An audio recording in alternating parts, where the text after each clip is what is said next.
Hello and welcome back to another jam-packed edition of the Spartan Sports Zone. Today we'll look back at the weekend that was on the football field as NSU looked for its first win of the season against Charleston Southern. We're also checking with Spartan Volleyball as they travel to the city of brotherly love to play in the Villanova Classic. And finally, we'll check on both the tennis and cross-country teams as they too hit the road last weekend. The Spartan Sports Zone begins right now.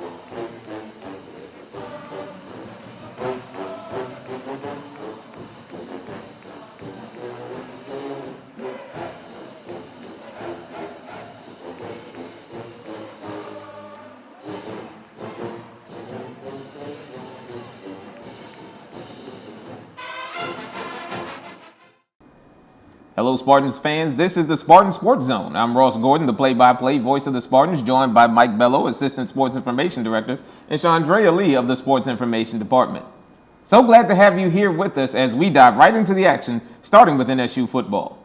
After coming off a bye week, Norfolk State and head coach Pete Adrian were excited to get back to work as the Spartans look for their first win of the season against an undefeated Charleston Southern team. The game got started slowly as neither team got on the scoreboard in the first quarter. After a 3-and-out on the first possession for the Buccaneers, the NSU offense got off to a good start on the ground as Deuce Finch rumbled for a 10-yard gain on the first play.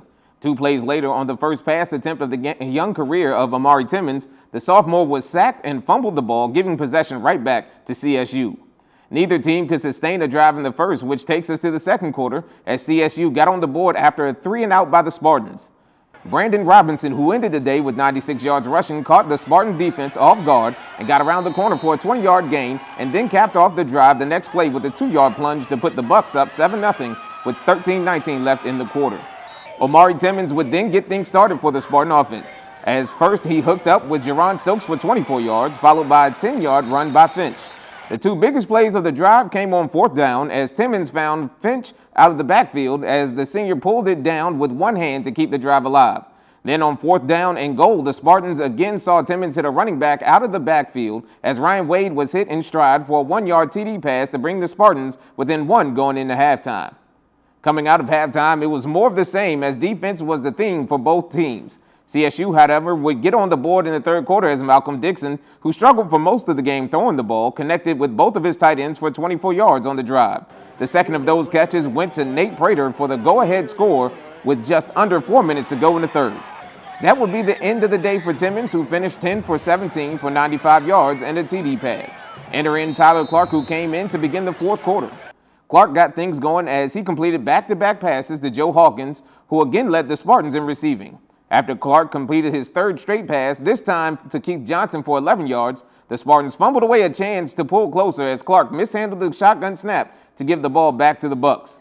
NSU fumbled the ball 5 times altogether, losing 4 of them. Despite those mistakes, Hawkins believes the team is making progress on the offensive side of the ball. We showed a little positivity. Definitely got a lot of work to do. Still got a lot of room to improve, and definitely a lot of room to grow. So I still feel like we still have a lot of room to grow. So Tyler Clark would come back after a short drive by Charleston Southern. The sophomore quarterback drove the Spartans deep into Charleston Southern territory and then dropped a 10-yard dime into the hands of Jerron Stokes to bring the Spartans within 2 after the 2-point conversion was unsuccessful. The defense again held with 3:17 left in the fourth quarter, giving the ball back to the offense deep in Spartan territory. After 2 incompletions by Clark, Dylan Black sacked Clark, forcing a fumble and recovered the ball in the end zone to seal the fate of NSU 20-12. Head coach Pete Adrian was none too pleased that the team coughed the ball up so many times, chalking it up to growing pains on the offensive side of the ball. Well, I think we should have won the game, wasn't it, by 2 touchdowns. I mean, we were moving the ball pretty consistently. It's unfortunate we turned it over 3 times inside our own territory, on the 26-yard line, the 30-yard line, and the 40-yard line. And the thing that really gets you, the 2 out of those 3 were on first down plays. And, one was in the fourth quarter, which could have put us up for for the winning score back here. But that's just a growing thing. I mean, we never got in the huddle and say, okay, fumble on one. You don't want that to happen, but unfortunately sometimes that happens. Offensively, NSU was led by Deuce Finch, who ended the day with 109 yards rushing on the ground. Tyler Clark finished the day 10 for 13 for 75 yards and 1 score. Defensively, Lyndon Trail finished the day with 10 tackles with 1 sack. Later on in the show, Chandrea Lee will look at this week's opponent for the Spartans, the Morgan State Bears. Now we turn to Mike Bello, who will recap how the Spartan volleyball team this week did in Philadelphia. Thanks, Ross. Before beginning MEAC play, the Spartans headed to Philly for the Villanova Classic. NSU faced 3 teams, Penn, Villanova, and Sacred Heart, that would give the Spartans a good gauge of where they stood heading into the conference season. NSU's best chance for a win came against Penn on Friday. The Spartans jumped out to a 2-0 lead, winning 25-23 and 26-24, thanks to some solid play from senior Godienko Skeda and sophomore Jessica Johnson. But the Quakers turned it around in the last 3 sets, rallying to take down the Spartans 3-2 by winning those final 3 sets 25-16, 25-18, and 15-10. Although the loss to Penn was disappointing, head coach Brendan Duvall is just looking for the Spartans to get better as they continue to face difficult opponents. The disappointment might be Penn, but Penn is a very good team. We handled them pretty easily in the first 2 sets, and they made some good adjustments, and then we failed to readjust. But I'm very optimistic about the competition this weekend. I'm not too concerned about the win-losses, more concerned about our level of competition and how we are looking to rebound against errors and things like that. On Saturday, the Spartans were no match for the host Wildcats as Villanova came away with a 3-0 victory. Spartans also faced Sacred Heart later in the day, and after a relatively easy first set win, the Pioneers got all they could handle from NSU in the final 3 sets. NSU took the second set by a 25-20 score, but then Sacred Heart won the last 2 sets 25-23 and 25-21. NSU was unable to stop Deannis Mercado, who led the Pioneers with 20 kills. Johnson led NSU over the weekend with 30 kills, and Yenko Skeda had 28 as well. NSU also got a big contribution from sophomore Janae Frazier, who totaled 23 kills as her role in the offense continues to expand. Later on in the show, we'll look ahead to NSU's home matches this weekend as MEAC play gets underway. Cross country was in action too this weekend, and for more on how they did, let's turn now to Chandrea Lee. Thanks, Mike. The Norfolk State cross-country programs competed at the UMES Cappy Anderson Invitational in Princess Anne, Maryland over the weekend. The Spartans dominated as both the men and the women claimed the team titles. On the men's side, senior Damtu Adnu finished in first place in the 8K race with a time of 26 minutes and 18.14 seconds. For the women, sophomore Faith Summy claimed the individual title in the 5K race, where she ran a season-best time of 19 minutes and 0.9 seconds. The Spartans will have a week off before heading to Leesburg, Virginia to compete in the George Mason Invitational. Coming up later on the show, we will hear from Deion King about what was key for him in making the big leap from his freshman to his sophomore year. We'll also hear from Coach Duvall and Janae Frazier about the upcoming contest with Hampton and Coppin State at home this weekend and find out how the tennis teams did at Georgetown. All that plus more coming up on the Spartan Sports Zone. The Mid-Eastern Athletic Conference, 13 institutions, all bringing the dreams of our student athletes to light. A premier NCAA Division I conference. We deliver excellence across the spectrum, uniting the diverse pursuits and talents of all our student athletes with the power of respect.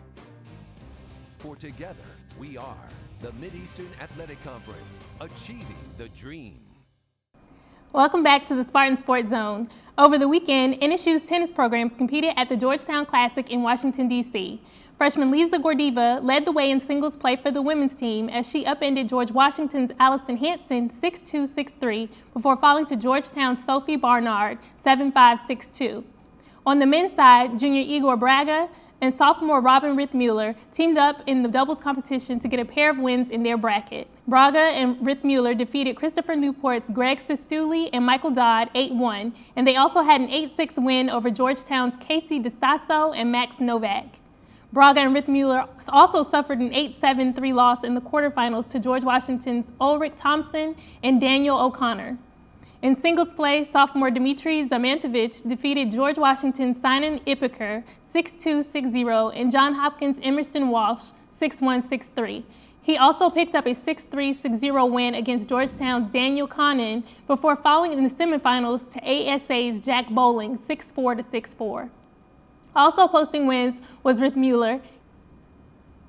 He defeated Noah Joachim of Johns Hopkins 6-3, 6-3. Rith Mueller also posted a 7-5, 6-0 win over Georgetown's DeSasso, as well as a 6-0, 2-6, 10-4 victory over Mike Bucksbaum of Johns Hopkins, before suffering a 6-2, 7-5 loss to ASA's Tim Straka. Sophomore Samuel Limberger and junior Daniel Grau also picked up wins over the weekend as well. Braga, meanwhile, was able to win his consolation bracket as he defeated Christopher Newport's Dodd 6-3, 6-0 and claimed the victory after Georgetown's Alex Tropiano retired in the second set due to injury. Both teams will return to action on September 28th through the 29th, when the women will head to Farmville, Virginia to compete in the Longwood Classic. The men will play in the Penn Invitational in Philadelphia, Pennsylvania.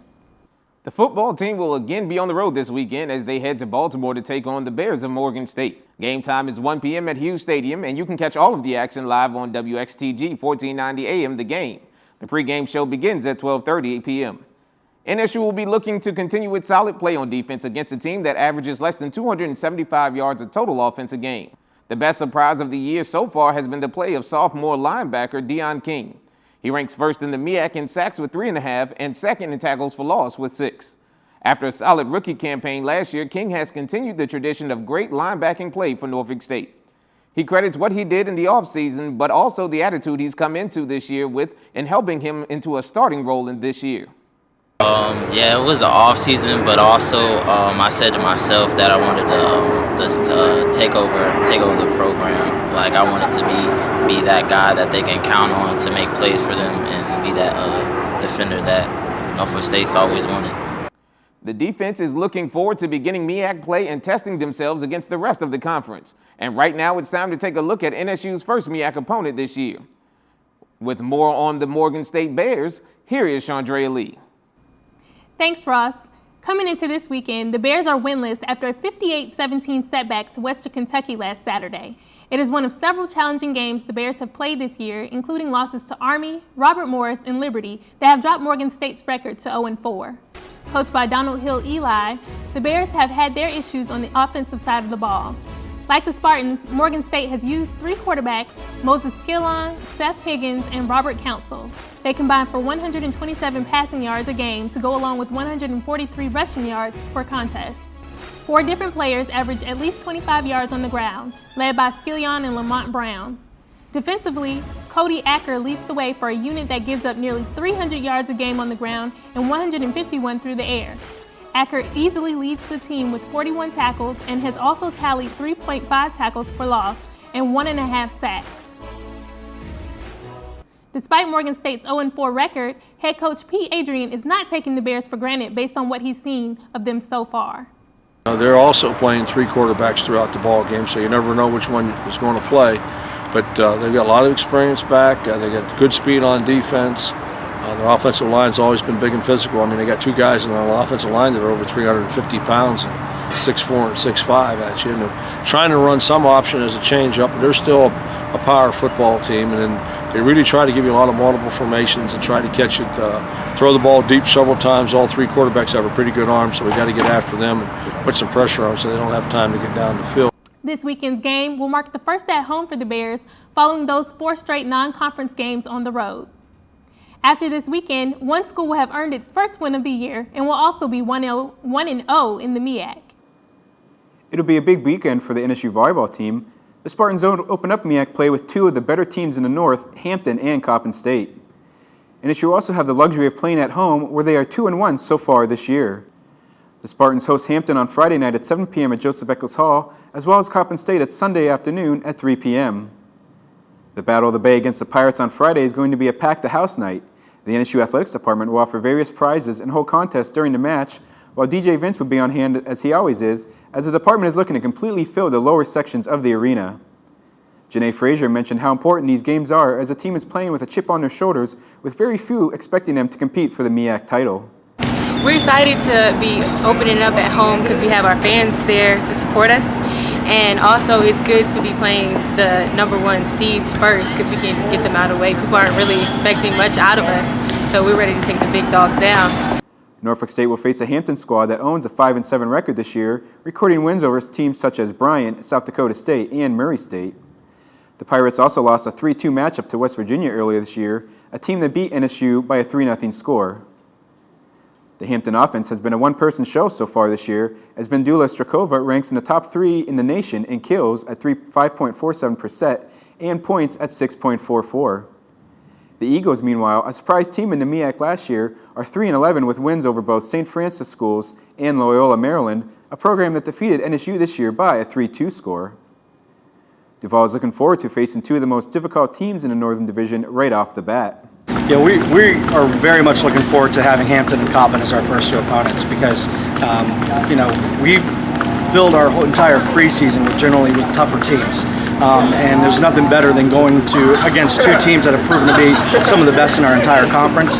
And I think we've earned that right to talk about it the same way. I think the Northern Division seems to be one of the toughest divisions, is the toughest division in the MEAC right now, and we have a couple of the toughest teams, and I'm happy we get to face them right away. For those who can't make it out to the matches, NSU Athletics will offer free live stats as well as a live video feed. The video feed is $5 for a single match. It's now time for this week's top 3 performances. Coming in at number 3 is senior outside hitter Goda Yanko-Skata of the volleyball team. She had 28 kills in 3 matches, hit a respectable .221, and also led the Spartans with 6 blocks. Our number 2 performer is sophomore tennis player Robin Riethmuller. The Germany native had a pair of wins in doubles play at the Georgetown Classic and picked up 3 more victories in singles. He defeated opponents from Georgetown in both singles and doubles. And our top performer this week is senior running back Rolandon Fitch. The transfer from Boston College rushed 20 times for 108 yards last week against Charleston Southern, continuously breaking tackles and dragging tacklers down the field with him. He's a big reason why the NSU offense finally found some success this weekend. And that will do it for this week's edition of the Spartan Sports Zone. As always, we would like to thank the Department of Video and Media Productions and Chantel Copes for all of their help. I'm Chandrea Lee. I'm Mike Bello. And I'm Ross Gordon. Thank you for tuning in, and we'll see you next week.